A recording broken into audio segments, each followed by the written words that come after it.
Bienvenue dans Date Livresque. Aujourd'hui, je suis avec Fanta, avec qui nous allons parler de ses passions, des livres qu'elle adore et surtout, nous allons la découvrir à travers les livres qu'elle aime.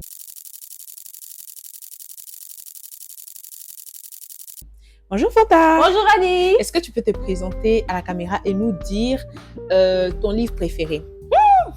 Ok, donc comme l'a dit m'a présenté, je m'appelle Fanta, c'est mieux. Je suis connue sur les réseaux sociaux sous le nom de la Sunflower. Elle est sur TikTok. Donc, je suis créatrice de contenu, ok. Et les livres, vraiment, moi je fais partie des lectrices dark romance. Tu me critiques sur les réseaux, non? Donc, tous les jours, on se bat à cause des dark romances qu'elle lit. Moi, c'est les dark romances, les new romances, new adult, en tout cas, tout ce qui a CUL, ok? D'accord. Je pense qu'on a compris. D'accord. Donc, Fanta, est-ce que tu peux nous dire le dernier livre que tu as lu? Dernier livre, on va dire dark romance. Attends que j'essaie de me rappeler. Oui, je me rappelle. Le dernier livre tout court, hein. On va pas parler des gens. Bon, là, c'est un livre sur le self-development. Donc, c'est quoi le titre? Je suis toujours en train de lire. C'est Return to Yourself. En français, ça donne? C'est-à-dire, essaie de revenir à toi-même, te redécouvre en fait. Parce que, sincèrement, quand on grandit, on a tendance à s'oublier. Effectivement. Et là, en ce moment, je suis dans une passe où j'ai envie de me redécouvrir comment j'étais avant. Ah! Voilà, donc c'est un livre, voilà. Donc, à part les CUL, j'ai lu aussi Développement personnel. Petite parenthèse, c'est que vous ne connaissez pas encore Fanta, mais moi, je la connais et c'est la dame qui me pousse le plus à lire les livres de développement personnel alors que je déteste. Franchement, j'ai du mal à lire les livres de développement personnel. Et à chaque fois qu'elle me propose un titre, franchement, j'apprécie. Donc, si vous avez l'occasion de lire Return to Yourself, bon, c'est le moment en fait. J'ai oublié le nom de l'auteur, c'est juste le titre qui reste dans ma tête. Et puis c'est vrai. Une Nigériane. Oui. Généralement, quand on lit, on ne retient pas le nom des auteurs. Ça, vraiment, excusez-nous. Je sais que peut-être que si on devient auteur, ça va nous rattraper. Mais en vrai, c'est ça parce que généralement, c'est soit le titre de l'œuvre ou les personnages qui sont... Et l'histoire. Voilà. C'est ce qui nous captive le plus. Le livre que tu as le plus aimé parmi tous les livres que tu as lus, tout genre confondu. Toujours confondu. Voilà, depuis, on va dire que tu as commencé en griffant ta carrière de lectrice, quel est le livre qui t'a le plus marqué? Le livre qui m'a le plus marqué, c'est le premier livre que j'ai lu. En fait, c'est-à-dire que moi, depuis que je suis petite, j'aime les mangas, bande dessinée, j'aime ça. Donc, du coup, prendre un gros livre et lire comme ça, je peux pas. Je peux raconter rapidement comment ça s'est passé. Donc, c'était pendant l'année scolaire. Ma mère et moi, on allait faire les courses. Donc, en faisant les courses, je suis tombée sur un livre. J'ai jamais voulu lire un gros livre, en fait. Mais la go m'a dit, mais en fait, ce qui m'a attiré sur le livre, c'est que, à part les CUL, développement personnel, j'adore le mystère. Ok. Tout ce qui est mystère, dark, voilà. Donc, la couverture du livre, c'était assez attirant. C'était une pirogue et il y avait le lac. C'était un peu sombre et tout ça m'a attiré. Donc, quand j'ai vu la taille du livre, j'ai dit non, je peux pas lire ça. Je peux pas lire ça. Donc, du coup, la dame, elle était assez gentille. C'était une Camerounaise, moi. Elle était gentille. Donc, après qu'on a fini les courses, elle m'a dit, tu as aimé ça, prends ça cadeau. J'ai dit, d'accord. Donc, quand j'ai pris le livre, je vais pas te mentir, Annie, le livre est comme ça. Moi, j'aime les bandes dessinées. C'était quoi, 400 pages? J'ai amené à l'école, mais c'est que ma camarade de classe qui est à côté de moi, elle aime lire. Donc, à chaque fois qu'elle va le lire, elle me dit, Fanta, donne-moi le livre, je vais aller lire. Donne-moi le livre, je vais aller lire. Donc, elle a pris le livre. Elle me dit, Fanta! Tu as raté. Tu as raté ce livre-là, mais c'est trop intéressant. Laisse-moi l'école. Au milieu du livre, il y a la partie des CUL là. J'ai dit quoi c'est? J'ai dit mon livre. Quand j'ai pris attiré, Voilà, quand j'ai pris le livre, je te jure que c'était quoi, 400 pages. J'allais au milieu. C'était pas ça. J'allais au milieu. J'étais tellement frustrée de dire ok, je recommence au début. Et quand je me suis plongée dans l'histoire, j'ai jamais voulu arrêter. Donc à chaque fois que je dis non, les livres, je prends même 600, 700 pages. Si c'est intéressant, il y avait le mystère à l'intérieur, il y avait le CUL. Et tu te rappelles pas du titre? Je me rappelle les mystères du lac. Du lac? Oui, les mystères du lac. C'est un livre gabonais? Non, c'est en tout cas c'est européen, je pense américain. Ok. C'est un peu, tu sais, ceux qui sont un peu, on va dire comme la dame de ménage là, la dame de ménage. Comment on appelle ça? Mystère, suspense, thriller psychologique. Voilà, c'est ça. C'est vraiment le livre qui m'a marqué, c'est qui m'a mené dans le monde de la lecture. En parlant, tu as parlé des mystères et ceux qui te connaissent pas ne comprendront pas ton amour pour ça. Je sais que tu écris beaucoup aussi sur tout ce qui est mystère, tout ce qui est horreur. Est-ce que tu peux nous en dire plus? Pourquoi c'est un monde qui te fascine? Pourquoi tu aimes ça? bon, sincèrement, si je me rappelle, c'est que j'ai été, depuis que je suis petite, animée par, comme j'ai dit, manga et tout. Donc, j'aime bien le surnaturel, tu vois, les pouvoirs, Son Goku avec les pouvoirs. Donc, du coup, moi, je voulais être mangaka à la base. Mais j'ai vu que je ne sais pas dessiner, je suis nulle. Donc, du coup, j'ai dit, mais pourquoi je ne mets pas des scénarios où j'invente mes propres histoires de manga et tout? C'est comme ça que le fantasy est rentré, le surnaturel est rentré. Et j'étais fan d'Harry Potter. Donc, quand je regarde Harry Potter, Supernatural, c'est une série que je demande d'aller regarder. D'accord? Donc, tout là, Merlin, tout ça là. Donc, j'ai dit, non, c'est là-bas où je me connais. Quand je m'assois pour écrire une histoire d'amour, Adi, je ne connais pas. Tu connais ma vie amoureuse. Attends, c'est parce que tu n'as pas assez d'expérience. C'est dur. C'est dur. Ah, franchement. C'est dur. Parce que l'amour, là, il faut que quand tu écris, tout ça se ressent ici. Tu connais ma vie amoureuse. Ça ne se ressent pas là. Donc, du coup, là où je me connais, là, c'est dans les films d'horreur. Ok. Donc, mes histoires, c'est ça. C'est horreur, fantasy. Voilà. C'est super, c'est super. Revenons un peu dans les livres, surtout les livres africains. Est-ce que tu peux me dresser un top 3 des livres africains que tu as le plus aimé? Je sais que tu ne lis pas beaucoup africain. Non, vas-y, continue. Je connais un peu sa bibliothèque, donc je me permets de parler un peu pour elle. Mais dis-moi, si tu devrais faire un top 3 des livres africains que tu as lus, quel serait-il? Si c'est pour m'insulter que tu m'as mis ici. Bon, regarde, je vais pas te mentir, Religion, misère, on nous donnait les livres africains à les lire. Je ne payais jamais mon argent pour les payer ça, mais on va acheter des arlequins. Et quand il y avait les contrôles de lecture, je m'avais prendre des résumés, baf, je mettais ça là-bas. Donc, si des livres qu'ils m'ont donné, il y a Justine Minsa, c'est une Gabonaise, elle a décrit, ce qu'il y a à l'intérieur, c'est que j'ai pas totalement lu le livre, mais en gros, elle est en train de dépeindre, on dit dépeindre, non? C'est le français.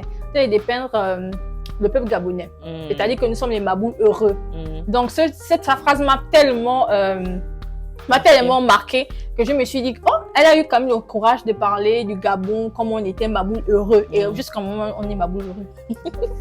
Donc, du coup, c'était vraiment, elle a vraiment dépeint le Gabon en quelque sorte, surtout dans une ville du Gabon, comment on était, comment, voilà. Donc, ça, c'est mon top 1 pour elle. Ce premier livre, c'est ça, je signe ça. Le deuxième livre, si je peux dire, le deuxième, il y a aussi des Matiti. C'est un livre gabonais. Bon, normalement, c'est les Matinées sombres. Ouais. Ça, quand même, j'ai essayé. Ça dépeint la prostitution, c'est gabonais. Je vais mettre le titre de l'auteur encore. Ça, quand même, je me rappelle du titre. Les Matinées sombres. En fait, ça parle de la vie en général. La fille, les parents n'ont pas trop de situation. Et sa mère l'encourage à aller chercher l'argent dehors. La gosse se prostitue et tout. Et tu sais qu'on se remonte dans une réalité où il y a des crimes rituels et tout. Donc, elle est tombée sur une mauvaise personne et on a retrouvé son cadavre. C'est comme ça qu'elle est morte. Donc, c'est un livre qui m'a beaucoup marqué aussi. J'ai pas lu, mais les autres ont parlé. Et puis, moi, je suis allée regarder le résumé. Voilà. Mon top 3, c'est ça, toujours Afrique centrale, parce que c'est ce que j'ai connu. Voilà. Et il y a l'autre là. C'était quoi le gars là? C'était un livre camerounais. 3 prétendants et mari. 3 prétendants. Tu ne connais pas ça? Non, 3 prétendants et mari. C'est un Camerounais qui a écrit ça. À vrai dire, je ne connais pas vraiment la littérature centrafricaine. Je suis plus basée ouest-africaine. C'est ça. Mais tu me donnes envie de découvrir. Voilà. Un peu. En fait, chez nous là-bas, on décrit exactement ce qui se passe. Comme je dis, ça, elle parle vraiment que feu président à l'époque, Bongo. Vraiment, on était mabouleux. Tu vas voir que c'est bien décrit. En fait, en tout cas, je vais chercher le titre, je vais t'envoyer. Les matinées sombres, c'est vraiment la vie. En regardant, en entendant les histoires, je me dis, mais attends, c'est comment une mère peut pousser son enfant. Et il y a des femmes, il y a des filles comme ça, les parents n'ont pas assez de moyens, mais elle va pousser l'enfant à faire une mauvaise vie et l'enfant est mort à la fin. Donc, le troisième livre, c'est 3 prétendants et mari. C'est-à-dire que ça parle de... Quoi, on appelle ça les dots. Il y a des parents qui exagèrent avec les dots. 3 prétendants et mari, donc on exigeait... 3 prétendants et mari? Non, c'est 3 prétendants.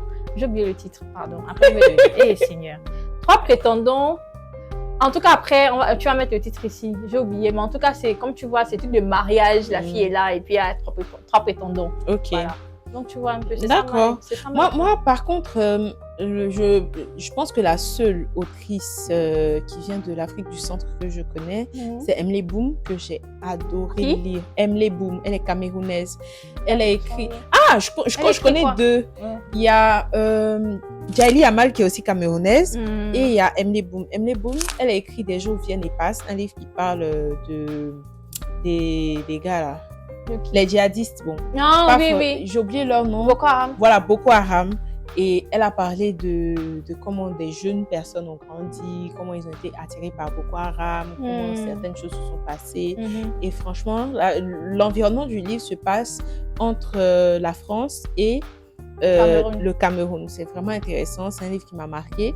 Et moi, je ne sais pas si c'est le cas pour toi. Quand je lis un livre, il faut que ça me plonge dans une colère sombre ou une tristesse. Ou il faut que je sois fleur bleue. C'est vraiment l'extrême. Il faut que quand je lise un livre, l'émotion que je ressente à la fin, ce soit vraiment quelque chose de fort. Et ce livre-là m'a marqué vraiment très, très fort à ce niveau-là. Au niveau de la tristesse surtout. Et après, on va dire, petit à petit, les choses sont rentrées dans l'ordre, mais on voit un peu les exactions que ces gens-là commettent dans cette zone-là. Nous, on n'est pas forcément touchés là maintenant, mais on sait ce que les voisins vivent et c'est assez compliqué. Et la deuxième autrice que j'ai lue, que j'ai appréciée, c'est Djali Amal, comme je le disais. Elle parle franchement des problèmes de femmes. Et ça, que ce soit au Cameroun, au Mali, en Côte d'Ivoire, whenever ou bien whoever ou bien wherever. Peu importe là où tu te situes dans le monde, tu es touché par les problématiques qu'elle dit. Donc voilà un peu, mais tu me donnes vraiment envie de découvrir la littérature gabonaise. Après, dis-moi, je connais beaucoup plus, comme je te le disais, la littérature ouest-africaine, Côte d'Ivoire, Sénégal, beaucoup plus Côte d'Ivoire, Sénégal, Ghana et puis Nigeria. Donc, c'est vraiment les pays que je lis le plus en termes de littérature africaine. Je voulais même te citer une série anglaise, mais j'ai dit je n'ai pas lu ça, je ne connais même pas lu. Donc, je veux pas. Mais est-ce que tu as regardé le film au moins? Non, j'ai pas regardé. Tu m'invites à aller regarder. Mais il y a un truc aussi que je voulais souligner. Quand tu as dit, quand tu lis un livre, ça doit te plonger dans les émotions et tout. Avant, sincèrement, je lisais, c'est comme je regardais un film à la télé. Pour moi, ça passe, je regarde et tout. Après, quand je t'ai rencontré, tu m'as dit, Fanta, toi, tu aimes écrire? Moi, ouais, j'aime bien m'écrire. Mais quand tu écris les histoires d'horreur et tout ça là, pourquoi tu écris, genre comme les Occidentaux, essaie de mettre ça un peu dans le contexte africain et tout. Quand tu m'as dit ça, ça shift mon mind au fait. J'ai dit, mais c'est vrai. Tu te rappelles, non? Il y a des amis comme moi qui vont critiquer ce que vous écrivez. Donc, je me suis dit, bon, en ce moment, notre frère, je pense que quand j'ai écrit, j'étais trop dans mon côté enfantin avec les trucs fantastiques. Tu étais ado, non, quand tu as Oui, j'ai écrit, voilà, j'étais ado. Donc, du coup, quand tu m'as dit ça, j'ai shift, je te dis, ok. Donc, grâce à Ali, je suis en train d'écrire un livre. Mais ne me critiquez pas, hein. Je vais mettre des choses vraiment, vraiment à l'intérieur. Merci Hardy. En tout cas, c'est dans le contexte africain, les crimes rituels, tout ce que vous voulez là. Même ce qui s'est passé à Port-Boué là, en tout cas. Que tu les gardes pour les saisir. Ok. En fait, ce que j'aime bien dans la plume des auteurs, tu sais, je suis pas compliquée. Certaines personnes pensent que nous qui critiquons les livres, on est compliqués. C'est qu'on a lu beaucoup, donc on connaît à peu près ce qui se fait dehors, ce qui se fait ailleurs par rapport à ce qui se fait ici. On est fatigué de lire les histoires de vampires, les histoires de ceci. Ça concerne d'autres régions que nous, on ne connaît pas franchement. Et même si au début, ça peut nous plaire, ça peut nous attirer. Bon, après, c'était un peu quand j'étais adolescente que j'aimais bien les Vampire Diaries. Donc là, maintenant, peut-être qu'on a grandi ou qu'on est devenu mature. Et il faut que ce qu'on lise, ça reflète nos réalités. Exactement. Est-ce que les gens qui vont venir après nous aussi vont lire? Il faut que non seulement ce soit de la qualité, mais en plus, il faut que ça leur ressemble. Tu peux pas écrire une histoire qui se passe au fin fond de l'Ohio. Et puis, tu n'as même jamais été là-bas. On te parle d'hiver glacial. Nous, on est ici avant le qu'est-ce qu'on connaît? En vrai, c'est un peu ça, tu vois. Donc, moi, je me dis que s'il y a des personnes qui sont douées pour l'écriture, il faut qu'elles maximisent en fait leur talent sur des choses qui leur ressemblent. Des faits de société. Voilà, des faits de société, des trucs qui parlent de nous, des trucs qui parent de ce qu'on vit au quotidien. Exactement. Et surtout, il faut que ça ressemble à la population qui va lire. Ce qui m'énerve un peu dans les thématiques qui sont abordées ici en Côte d'Ivoire, c'est que la majorité, une très grande majorité des auteurs écrit des livres pour on va dire pour les élèves et tout. C'est pas mauvais, tu vois. Sauf que ils espèrent être mis au programme scolaire et tout et tout. C'est compréhensible. Oui, c'est compréhensible. Ça va leur donner de l'argent et tout. Ça, on le comprend. Mais il n'y a pas de valeur. Mais voilà, c'est les mêmes thématiques qui sont abordées et souvent de manière très bancale. Tu vois un peu, on va te parler des grossesses en milieu scolaire, on va te parler de mariage, ceci, de cela. Et puis, généralement, c'est des trucs qui sont encore empreints de beaucoup de préjugés sur les jeunes filles, sur ceci, sur cela. On ne va pas vraiment donner une vraie éducation sur les notions comme le consentement, comme le fait que la réalité dans les faits, c'est les grossesses en milieu scolaire ne sont pas forcément du fait des filles parce qu'elles sont mal éduquées sur la question. Souvent, ce ne sont pas forcément des professeurs. Ça peut être aussi les plus petits jeunes du quartier. Quand tu leur parles de préservatifs, c'est compliqué. Et nous qui avons le contact facile avec les personnes de la vie rurale, en milieu rural, ce sont ces histoires-là qu'on entend au quotidien. Et les gens qui écrivent les livres pour les jeunes, ils ne voient pas l'impact que leur écrit pourrait avoir sur eux. Et petit à petit, on s'en mêle en fait dans une... Comment on appelle ça? Dans la médiocrité. La médiocrité. Et on tourne en rond. C'est les mêmes trucs qui reviennent. Mais je le dis et je le répète, il y a plusieurs manières de parler d'un même sujet. Tu vois. Exactement. Donc, c'est un peu ce qui me peine, hein, mais on a de très bons auteurs aussi. Et généralement, ceux qui me suivent sur TikTok, ils voient que tous les jours, j'ai bien mal les auteurs. Tous les jours, je parle. Mais en fait, on critique pour que les choses changent. Ouais, c'est ça. Et je pense que faire du mal. Voilà, je pense que le fait d'avoir lu beaucoup, ça nous permet d'avoir un regard critique sur ce qui se fait. Et puis, c'est nous qui consommons les livres. Effectivement. Moi, je suis fatiguée d'acheter des livres brochés à 14 000, 15 000 francs à la librairie de France. Et ce sont des livres qui viennent d'ailleurs. J'adore. Je sais que mon argent est rentré dans quelque chose de bien. Mais j'aurais aimé que ce soit, par exemple, des histoires qui viennent de chez moi. Exactement. Tu vois. Donc, c'est un peu ça que j'essaie de changer petit à petit. Donc, après aussi, je sais que toi, tu lis beaucoup les dark romance. Elle a l'âge de lire les dark romance. Bon, j'ai commencé depuis quel âge toi aussi? Et puis tu l'as dit devant la caméra. mais en fait, il faut pas avoir de passé. Attends, j'ai une anecdote. Eh Seigneur. Donc, il y avait un centre commercial au Gabon qu'on avait un boulot. Donc, je partais là-bas chaque week-end avec une amie. Je partais acheter les arlequins. Donc, quand je passais comme ça, je faisais la sélection des couvertures. Donc, sur la couverture, il y avait genre le soutien noir. Elle était couchée comme ça. Soutien noir avec les seins gris. L'homme était comme ça. Je pense que je vais mettre interdit au moins de 18 ans. L'homme était il enlaçait comme ça. Donc, j'ai dit ça là. Je ne pouvais pas lire sur ce livre. J'amène le livre chez moi. Il dit, ok, je vais lire après. Là, le livre a disparu de ma chambre. J'ai commencé à paniquer, mon Dieu. Vous avez vu la couverture des livres qui a osé venir français dans ma chambre. Je cherche, je ne trouve pas. Je rentre dans la chambre de mes parents, je vois le livre là sur le chevet du lit. J'ai dit, tuez-moi en même temps. Tuez-moi en même temps. Donc tes parents savaient le titre. Ouais, c'était ma mère. Elle a commencé, donc je voulais prendre, elle m'a dit, non, attends, d'abord elle termine. J'ai dit, En fait, c'est comme si, quand j'étais à l'époque, c'est comme si je regardais un novelas, en fait. Mais là, quand je me suis dit que quand je lis, je suis dans la scène, je vis. En fait, il y a tellement d'émotions quand tu lis un livre que quand tu suis un film. De toute façon, moi, je préfère lire un livre que de regarder un film. Tu te rappelles Christian Grey, là, moi, sincèrement, j'ai adoré lire le livre que regarder le film à la télé. Je pense que les dark romance... Il y avait trop de censure aussi. Je pense que les dark romance ont pris une très, très, très grande ampleur à partir de l'adaptation cinématographique de ce livre. Voilà, il y a aussi beaucoup l'impact de Wattpad. En vrai, moi, c'est pas un genre que je critique totalement. Je dis juste qu'il faut avoir l'âge quand on lit. Parce que généralement, quand on est jeune, on est très influencé. Même si on dit non, je suis dû. Non, c'est faux. En fait, c'est carrément faux. C'est faux. On est très, très influencé par ce qu'on lit. Et la dark romance ne vient pas pour nous arranger. Surtout qu'on est dans un monde où les filles, il faut qu'elles prouvent, il faut qu'elles fassent ci. Tu vas venir lire encore où tu es dominé sexuellement par quelqu'un qui est un bandit. Oui, vraiment. Un mafieux. C'est le mafioso. Tout ça. Donc, je me dis que, en vrai, c'est des trucs qui doivent être gérés.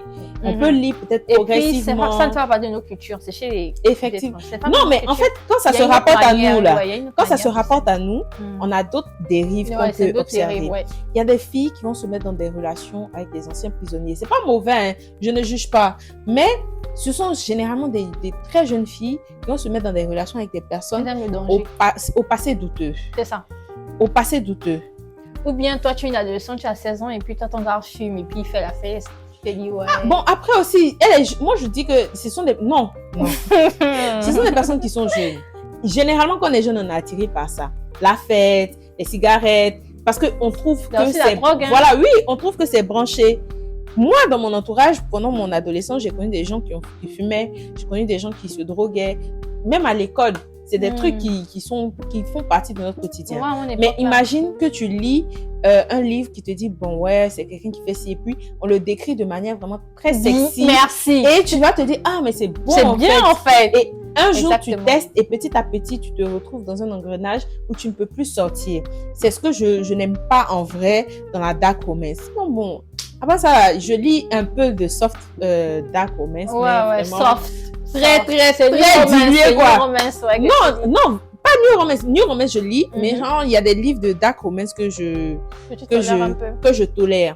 Actuellement, je suis en train d'essayer de lire Lake Stone parce que j'ai vu beaucoup d'avis dessus. Il a demandé l'avis des gens qui ont lu. Donc, j'attends de voir ce que ça va donner. Je connais pas. Il sera bientôt adapté. Je crois que c'est une autrice française. Il sera bientôt adapté. Et voilà, à part ça, j'aime beaucoup aussi la new romance, la soft romance. Actuellement, j'ai découvert les 4 saisons de Morgane. Oui, j'ai vu ça. Et franchement, je suis au 4e tome. J'aime bien l'amour, tu vois. Voilà, c'est ça en fait. Donc, c'est chic, c'est intéressant. Quand tu regardes un film. Pour les jeunes adultes, s'il vous plaît, pas moins de 18 ans. C'est ça. C'est tous les dark romance là. Même ceux qui nous regardent là, faut pas lire les regards romance. Vous avez quel âge? Normalement, on doit vraiment interdire ça. Effectivement. Moi, je suis là, j'ai lu, mais ma petite sœur, non, elle n'a pas le droit de lire ça. Effectivement. Voilà. En vrai, il faut qu'on arrive à trouver la censure par rapport à ça. Donc là, on tire vers la fin de notre... Déjà de notre interview. J'espère que vous avez aimé. Donc, on va se dire au revoir avec un titre que tu conseillerais aux gens qui nous regardent de lire. Côté développement personnel ou bien... Un seul livre si tu devais choisir sur tous les gens. Je sais pas pourquoi je lis toujours les livres. Je sais pas si vous avez regardé le livre de... Je sais que... Lu, pardon. Je sais pas si vous avez lu le livre de Bastard. En tout cas, il va pas être le nom de l'auteur, mais je pense que c'est Lorraine quelque chose. En tout cas, c'était intéressant. Il y a jusqu'au 4. C'est super intéressant. C'est 4 tomes. Oui, c'est 4 tomes. Okay. Bastard. Beautiful Bastard. Ok, Beautiful Bastard. C'est là. C'est vraiment un livre qui m'a marqué. Donc, je vous conseille d'aller lire. Après, tu vas lire. Ok. Moi, j'aime bien la haine après l'amour, tu vois. Et c'est vrai.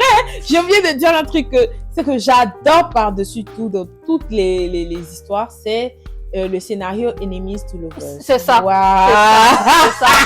C'est ça. Ils sont collègues. Ouais, tu vois. Donc, le livre que moi, je pourrais vous conseiller, on est dans des périodes troubles actuellement en Côte d'Ivoire. C'est bientôt les élections. C'est pas vraiment trouble, hein. C'est que les gens sont un peu sur le qui-vive. Tout le monde a un peu peur. On ne sait pas ce qui va se passer. Quelque chose qui pourrait un peu diluer tout ça et vous mettre un peu d'amour dans le cœur. C'est de lire Douce Iman de Jenny. C'est un livre, voilà. Ça y est, en train de lire ça. C'est vraiment très intéressant. Et ça parle, c'est une autrice ivoirienne. Oui, je l'aime bien. Ça parle aussi de l'amour. C'est le même scénario Enemies to Lovers. Et en plus, c'est hyper fluide. Je pense qu'à partir même de 16 ans, on peut le lire. Et voilà, ça va mettre un peu d'amour dans vos cœurs. Et puis, vous allez oublier les affaires d'Agbashi sur les réseaux sociaux. Voilà. En tout cas, merci de nous avoir suivis. Je vous donne rendez-vous prochainement. Faut m'inviter encore, pardon. Je vous donne rendez-vous très prochainement pour Date Livresse. Merci.